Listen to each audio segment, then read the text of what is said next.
Nous autres, on se promenait à 4 roues, moi puis Gilles Tardio, un de mes amis, puis on a tombé là-dessus. En fait, c'est un petit peu problématique, là, quand on regarde, il y a beaucoup de débris qui sont là. Ben oui, c'est du bois, le chemin de fer, puis C'est ça sent le créosote, en fait. On Oui. sent bien là, qu'il y a Oui. une odeur forte.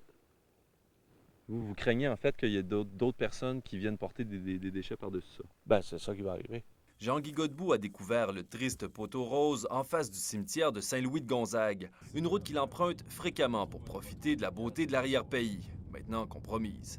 Est-ce que c'est une pratique qui est courante si des gens viennent porter leurs débris? Pourquoi ils viennent faire ça?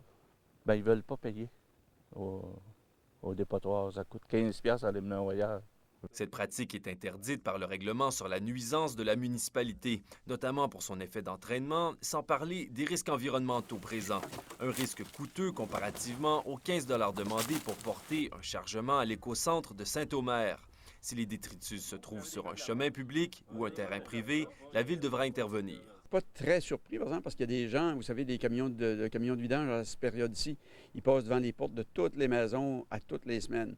Et il y a des gens qui prennent leur auto et qui vont dépoter ailleurs, mais quand même.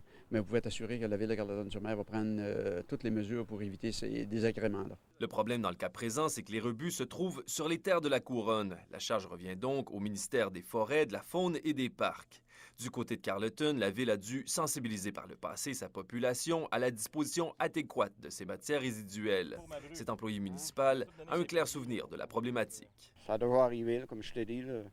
Tout une montée plus loin, les sites, là, puis il y avait un tas de déchets à terre sur un terrain qui appartenait à quelqu'un.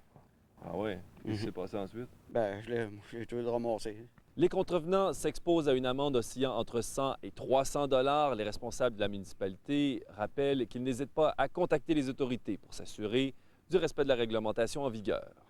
Alexandre Courtemanche, Carleton-sur-Mer.